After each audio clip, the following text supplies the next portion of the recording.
Hello and welcome back to Modded Minecraft with Nightdagger. This will be episode 16 of my new Let's Play series. I've done some work off camera here. One change you can probably notice from Ray's minimap. I have expanded the warehouse. I've got an entire new room back here with some of these things.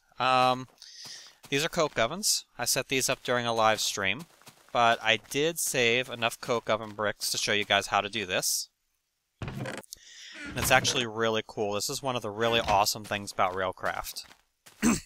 So, for coke oven bricks, or for coke ovens, what you do is you take and in a pattern, spooky music, let's go ahead and just put that back there. Let's build it over here on the other side of the door, shall we? So, you lay down a bed of 9, and then you lay down a top of 9, lay down the back, the sides, and then here you leave the center empty and you put one in the front. So it's a 3 by 3 by 3 with a hollow center. And you can see the texture changed. That means that this block is now a single unit. It's coke oven. I've got some of that wood that I've got going in here, cooking up into charcoal and giving me some nice creosote oil, which we'll use for some Railcraft stuff eventually. But there's something that I want to do today. If I look at my gems chest, you can see that I now have some sapphires. Well, that's because I found a ocean biome off camera during the live stream, and I was setting up a branch mine. Well, I need a new tool. That tool is going to require 3 diamonds, 2 refined iron, a battery, and I have no copper cable at all. Really? That's okay, we can just request it. So let's request out of this 1 piece of copper cable. We're also going to want to request an electronic circuit.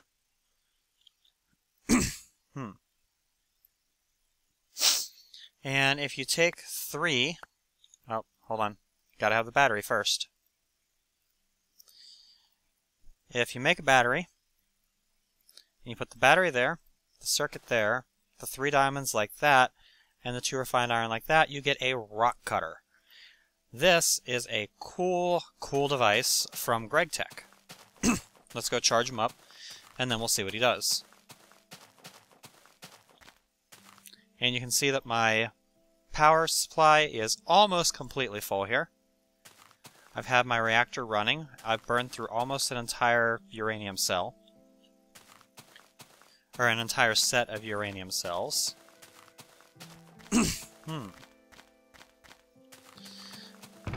Let's put away the remote orderer here, and let's put away the coke oven bricks, and then I have something that I want to show you guys.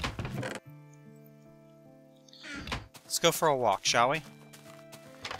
You can see I put a wall around the Testificate village over there, and I started Hotel Testificate, because the population in there had been dwindling severely. By the time I went back and checked, there were only 3 villagers left, and 2 of them I didn't recognize, so apparently they grew up from children and the original villagers got eaten. So in order to protect the village, I surrounded it with a wall with a very few access points, and I lit the entire place up. It took me, I want to say, most of a stack of charcoal worth of torches to do that. So let's head way out this way.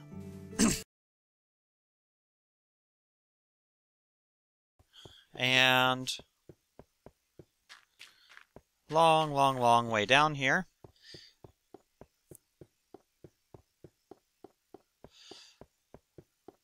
Like right about, oh, I don't know, say here. My mining laser ran out of power. So I'm like, okay, well, it's time to go. But, hey, I saw some gravel fall. I uncovered a chasm up here. Let's go explore a little bit, shall we? So I jumped up here, and I came out this way, And, oh, hey, here's a cool chasm. And then as I was coming over here, I was coming around and mining backward from this corner here, and I come over here and this, my friends, is iridium ore. A legitimate piece of iridium ore. This has a 1 in 10 chance of spawning a single piece of iridium ore per chunk on average. So, let's take our rock cutter. You can see it has Silk Touch 3. And you can see how hard this is to drill.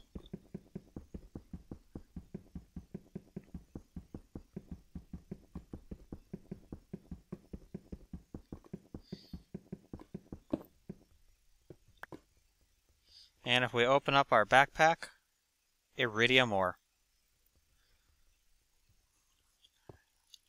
First piece of legit iridium ore. Yay!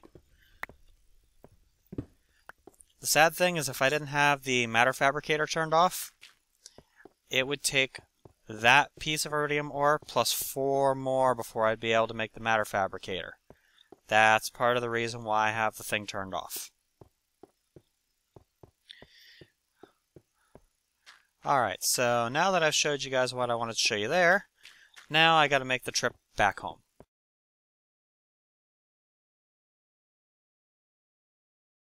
Alright, and back at home sweet home. So, first thing we're gonna do is we're gonna come over here to this macerator right here, and we're gonna put our iridium ore in there. Iridium ore will macerate down, and it will become 2 iridium ore. It's the same iridium ore that you would get out of 7 pieces of UU matter, which makes it a very glorious thing for us. This is going to open up a few doors for us. Because, as you can see, iridium ore,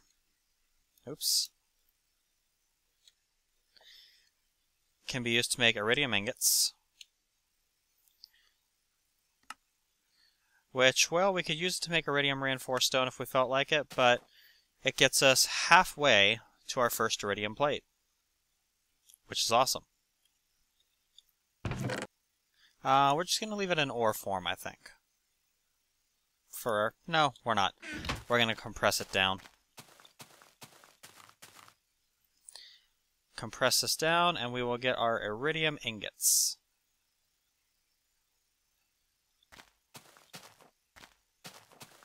Alright, so that's the use of the rock cutter. I actually didn't really even need to make a rock cutter. I got a Silk Touch pickaxe earlier when I was trying another enchant. But, whatever. It's cool. So, what have I got in here? I've got some tin, some iron. Yeah, we'll just come over here and we'll dump this stuff into the sorting system. Let it handle it. Alright, so, a couple more things that I want to do here. Crack for Creepers, one of my subscribers, had a comment on one of my latest videos. He wanted me to show off the crafting sign creator that was put into the latest build of logistics pipes. Now you can see it is really expensive. It takes 2 redstone golden chipsets and a redstone diamond chipset and a sign. Man, I don't know how I'm going to afford a sign. Alright, let's go ahead and get us the materials that we're going to need.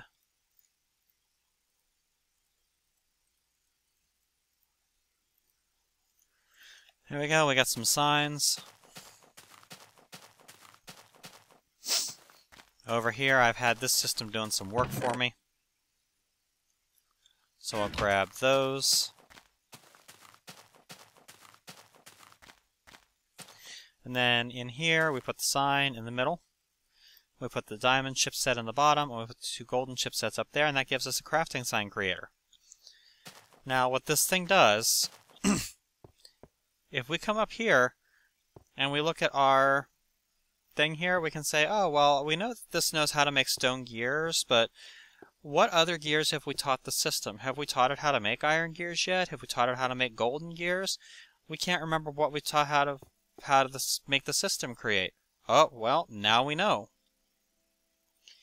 If you come through and you right-click on a crafting logistics pipe, it will put a sign with the picture, the item ID, and the name of all of the items that this system knows how to create. And you get a ton of uses out of it, so.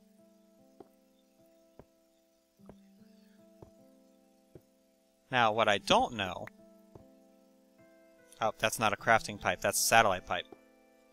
See, it says satellite ID 1. So, this one here says empty. And so it is. I wonder if we taught that one how to make something, if it would update. Well, what haven't we taught the system yet? We've taught it how to make iron gears and bronze gears and wooden gears and copper gears. We haven't taught it how to make biogas engines yet, and that's something that I find myself requesting commonly. So, another one of my subscribers, and I apologize, I can't remember your name offhand. I should start writing these down in advance when I start doing stuff like this. Said, oh, if you have a request logistics pipe, you can right-click on it with anything, even your hand, and it'll work. Well, not the case. At least not with this type of request pipe. This is a request logistics pipe. There's an upgrade to this. The request logistics pipe Mark II, which requires a diamond gear or a diamond chipset. Now, I don't have any more diamond chipsets, but I do have a diamond gear. I was kind of saving it for a quarry, but I'm not terribly worried about it. So, this is the request logistics pipe Mark II. If you put this on a logistics system somewhere, this is the one that you can request with your hand. You gotta have the Mark II one in order to be able to request without the use of a wrench. Otherwise, you have to use a wrench or a request tool still. So, I think what we want to do, let's go ahead and get our wrench. Let's head back up here and take advantage of this new pipe to request a piston, a piece of glass, 2 bronze gears, and 3 pieces of bronze.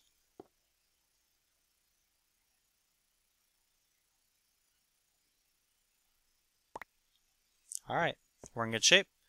We'll come over here, and if we click on the sign, you'll see it lets us access it from there. So we'll open the auto crafting table. We'll teach this thing how to make biogas engines for us. And we'll import that. And hey, look at that, the sign updated. Isn't that cool? That's a really neat functionality. It's something that I never would have thought of, but it is so awesome that it's almost unbelievable. Yeah, I love that functionality. Alright, well, let's see. I'm 18 minutes into the video, not counting fast forward time, so what do we want to do next? Let's go, first of all, let's sleep through the night. Don't need to risk our testificate buddies any more than necessary.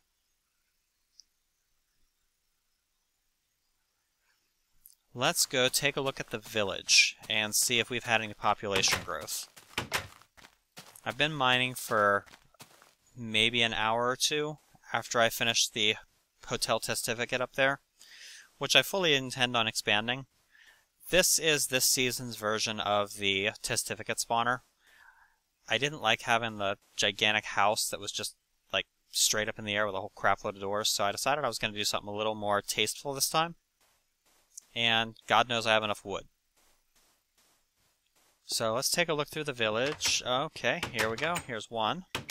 You'll trade coal for emeralds. I may take you up on that because I have, God, unknown amounts of coal. You will enchant iron chest plates for me. You will enchant diamond axes, which would be amazing if we didn't already have an arboretum. And you do wheat. And I got a error from Windows for some reason. Something disconnected? Whatever, I don't know. Oh, my cats unplugged my printer. That's what it was. Alright, I don't see any more testificates yet. I'm kind of hoping that they start, you know, making new testificates for me soon. Because, well, I would kind of like to have an apiarist back. Kind of bummed out that the apiarist got killed. Alright.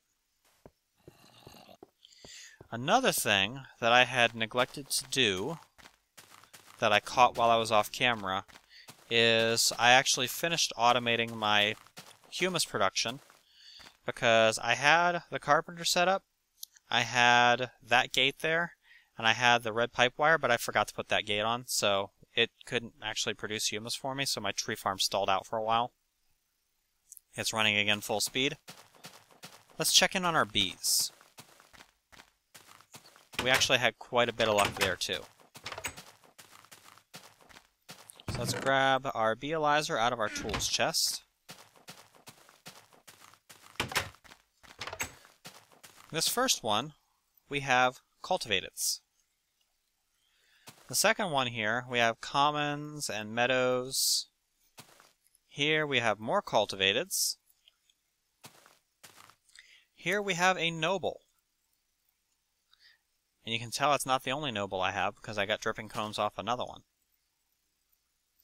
Here's some more cultivateds. Here's even more cultivateds. And may as well grab the honeycomb. There's just some random bees, and here's a few random bees.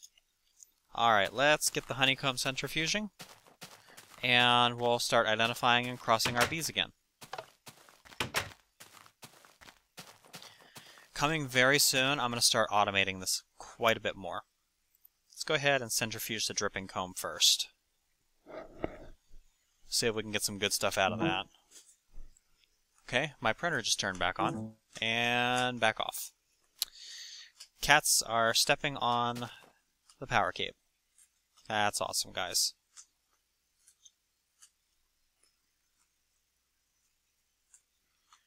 Oh, we're getting some honeydew out of it.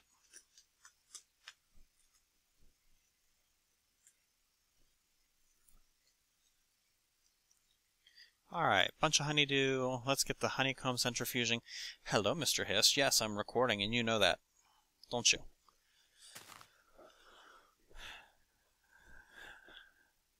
Hi.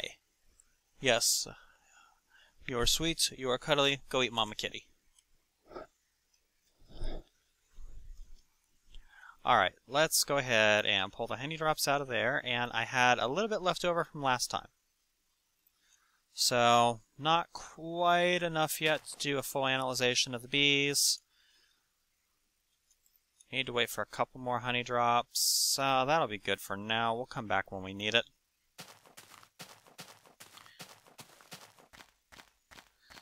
Let's come out here and start analyzing some bees. We'll start with the cultivated princess here. We have a purebred cultivated. Fast worker, shortest life. And here we have a purebred cultivated drone. Fast worker, shortest life. So, this is a good strain that we're going to want to keep going.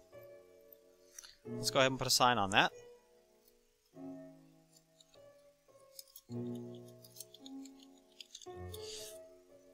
That way we can keep that strain pure.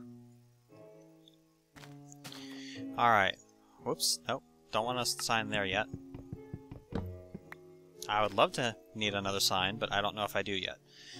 Cultivated princess. What do we got here? We have a purebred cultivated with pure fast. And a purebred cultivated drone with pure fast. So here's another purebred cultivated.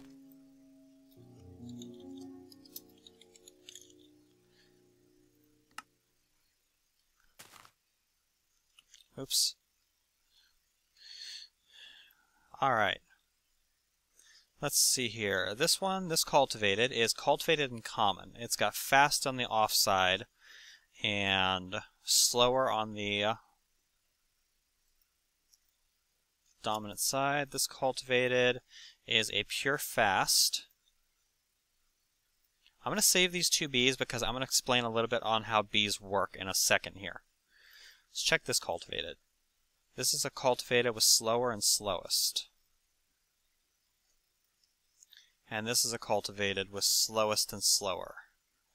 So, not a good breeding pair. We don't want to keep that slower trait going. There's common.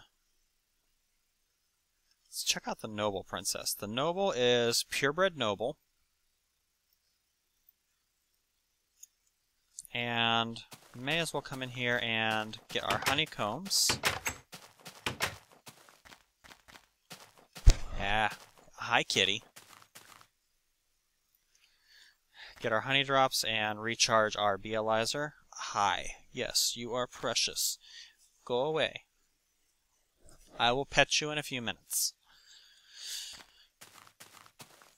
My cats know when I'm recording. Oh, here we go again. Hi.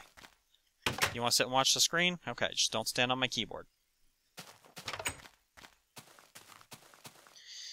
Alright, so let's explain how these bees work. Here we have a cultivated common hybrid. If you look here, it's cultivated on active and common on the offside. It's slower and fast as far as the speed. Now, it is good to be working up the species, but right now I'm just looking for production, so I want the fast speed. This bee here has slower, fast. Now, these are both dominant traits. You can tell because they're red. Non-dominant traits are blue. If you take a look at this, this one has fast on both sides. So, if we take a slow fast and combine it with a fast fast, that means that the possible outcomes are going to be slow fast, fast fast, fast fast, fast slow. I think. Yep, it's going to give us two possibilities for a combination of slow and fast, and two possibilities for a combination of fast and fast. It is not going to give us a combination of slow and slow because there's no slow on this bee. He's a pure fast. Which means that crossing these two is going to give us a 50-50 chance of getting a pure fast bee. At which point we'll have drones coming out of this pair that give us pure fast in order to try and breed that trait into other drones.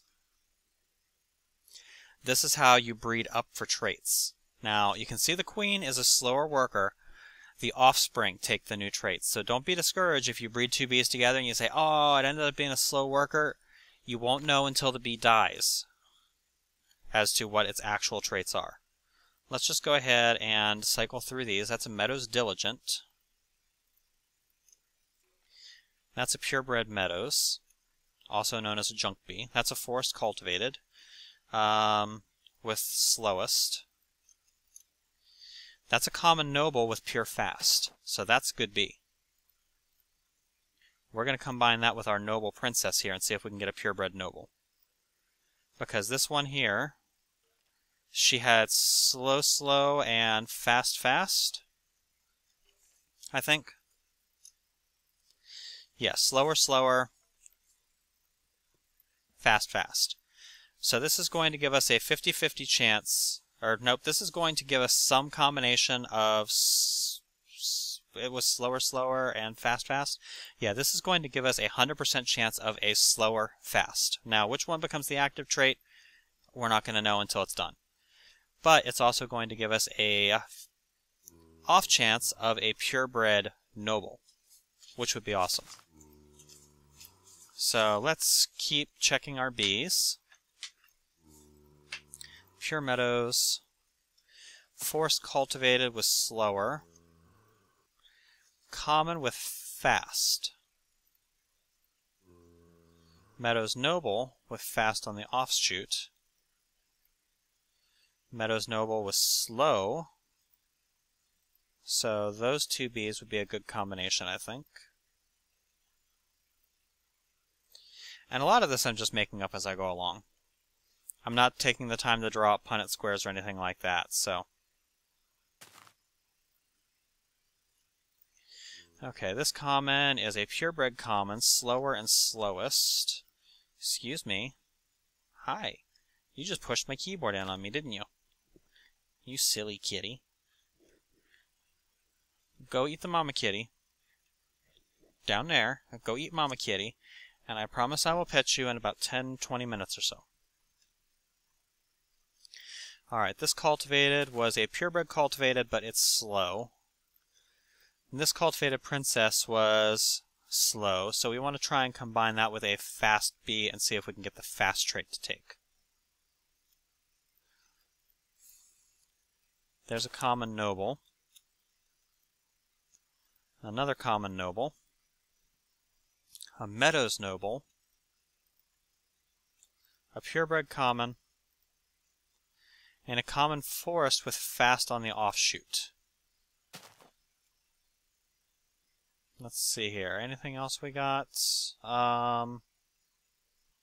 These bees here...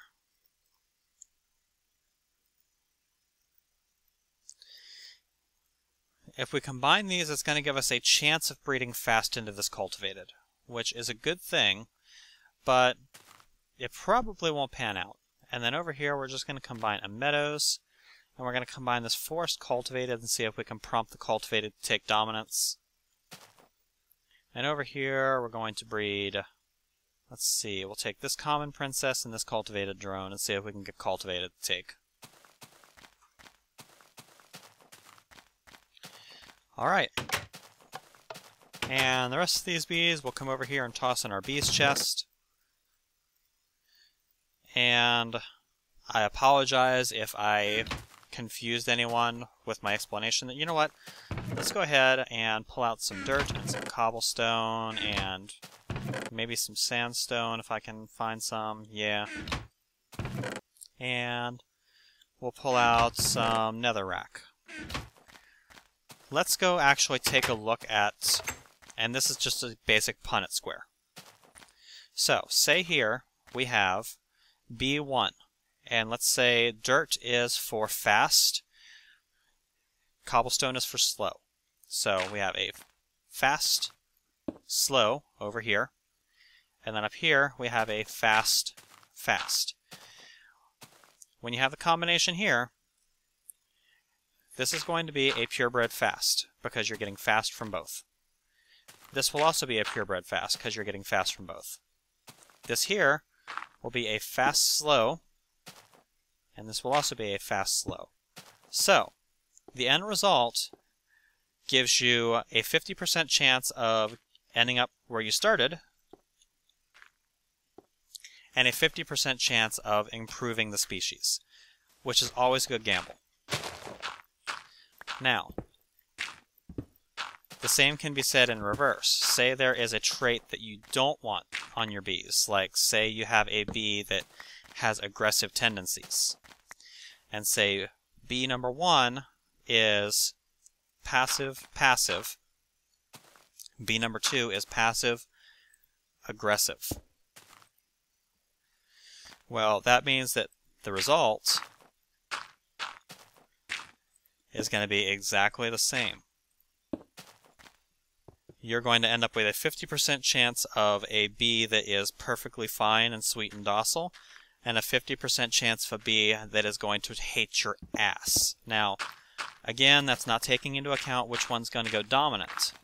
You could end up with the aggressive side going passive, or going to the inactive side, and it could be a perfectly safe bee to work with. Oops. But it might not. And if that's the case, well, now you're dealing with a bee that's going to hurt you anytime you get nearby it. One other thing that I forgot to mention earlier, which bears mentioning now, let's go ahead and put the sand and the sandstone that I didn't need away. Put all the dirt away. Put the cobblestone away, and the nether brick. Get rid of that too. Get rid of this extra wood I've been touting around. While I was out derping around in the jungle earlier, I did find some tropical bees. So I'll be getting those breeding really soon. I also got some propolis, and I'm starting to get a good stock of beeswax. I'm going to put that to use soon. Let's come out here. And let's check the status of our MFSU. Right now, we're looking pretty full on power, so let's go ahead and start getting some of this cobblestone that I've got, and let's make ourselves a new toy. The new toy that we are going to make is going to require some iron. And it's going to require an iron gear. Let's get our orderer and put our beealizer away.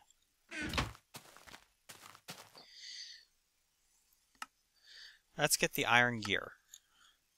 What we are going to make is called, a hopper. The hopper is made, it's not an iron gear, it's a stone gear. Oh well. It already spat it out at me. Too late. I'll use it later. So, it's a stone gear. We're also going to need a chest, which I don't have any in stock right now, but I can request 2 pieces of wood and make one.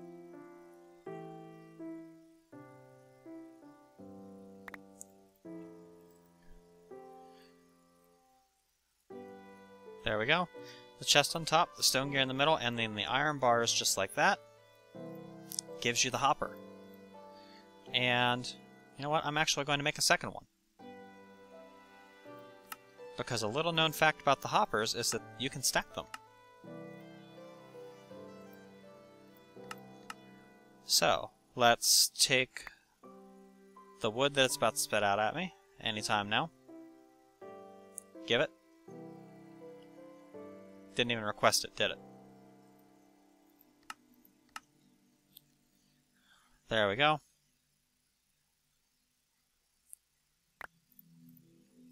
There we go, and just like that, gives us the chest, and just like that, gives us the hopper. Remember this recycler that I set up? Well, we're going to modify how it works a little bit. Let's get our build craft wrench, and you can see that I had a terminus module and an extractor module in here. Well, that's all well and good, but we kind of don't want that. Because we need to have the hopper sitting on top of this thing. So let's break that pipe off. And let's have just a plain old cobblestone pipe.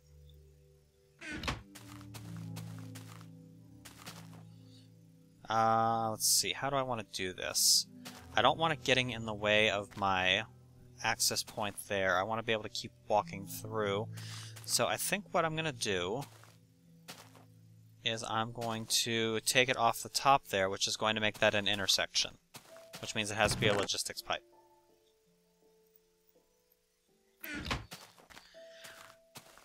So, we'll break this off, turn that into a logistics pipe. We'll run our cobblestone pipe along the ceiling here. We'll bring it down to the side of the recycler, and we'll have our logistics chassis plugged into the side of it. We'll put the extractor module back in because we still want it to extract. Actually, this isn't going to work.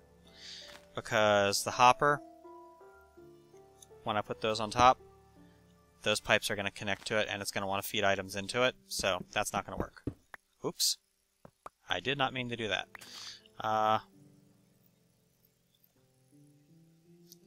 Put you there. Access you. We need the item sync. Make sure that's the right thing. Yep. And we need the extractor Mark II in there. That's good. What we're actually going to have to do is we're going to want to move this recycler a little further down the line so that we don't have that problem. We'll break that out again. We'll go get our electric wrench. Make sure he's set in lossless mode. He is. And we'll pop that off. And we'll set the recycler on the line, say, down here. All the way at the end. We can break this off, because this is going to go back to being just a regular old pipe. It's not going to be an intersection anymore. Because this is just going to come off to the side here, it's going to dip down one here, and then it's going to come over to the side here, and then here it's going to be the logistics chassis, which is going to have the extractor module put in there. And a regular extractor is probably okay, but I do want to upgrade it to a Mark II. So we can, whoops, I just crashed. Alright, I'm back. One thing to note, if you're going to look up a recipe using an extractor module by hitting the U key to see how to upgrade it, to see the uses for it, make sure you clear the recipe out of it first, because if you try, you see, if you hold down the shift key, it'll tell you that this thing has a preference that it's remembering. If you put it in here, it lets you reset it to default. So now it has no preference. So now we can use it to look things up. You can see we need a golden gear or a golden chipset to advance it to a Mark II. Well, we have golden chipsets, so let's go get one of those.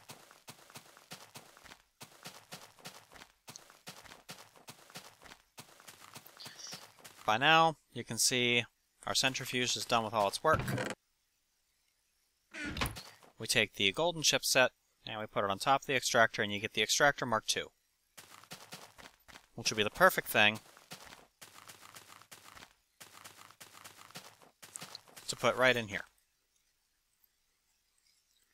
Extractor Mark II, get. We're also going to want this to work a little faster, aren't we? So let's come in here and request a good handful of these overclocker upgrades. Let's turn the pop-up menu off, and let's get, say, 6 of them. 6 overclocker upgrades, get. While those process, let's come over here and let's put our hopper on top of there, and then right on top of that, let's go ahead and put another one. Now the way the hopper works, this is a new Buildcraft toy. I didn't get to show it yet, because it just came in with Buildcraft 3, and, well, I didn't have it last season, so it's kind of a cool toy. What you do is you take and you put an item in the top here, and then it's going to act kind of like a Red Power 2 buffer does. It's going to drop items down into this one, which is then going to drop them down into this one. You can throw all the items you want into this thing. Whoa, not the nano saber, please. Thank you. And it's just going to keep cycling down, and it's going to cycle down into that, and then it's going to cycle down into that. Well, this is going too slow. Let's speed it up. And let's give it a lot more cobblestone to work with here.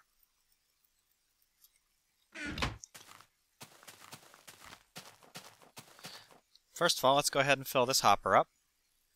And now let's fill this hopper up. There we go. That's going to keep our recycler busy for a good long time. It's going to start getting us some scrap accumulated. And this feels like a good place to leave off this episode. So this has been Nightdagger with episode 16 of Let's Play Modded Minecraft. Next episode, we will probably start coming up with a solution for all of the wonderful creosote oil that we're producing in here, getting us a way to get it out of the coke oven, and maybe start putting this gigantic room that I created some use. We'll also start coming up with inventive ways to use that scrap, and maybe even start using some of the sapphires that are in here. So we got a lot of work ahead of us. Should be pretty interesting stuff. I hope you guys will join me for it. I'll catch you next time.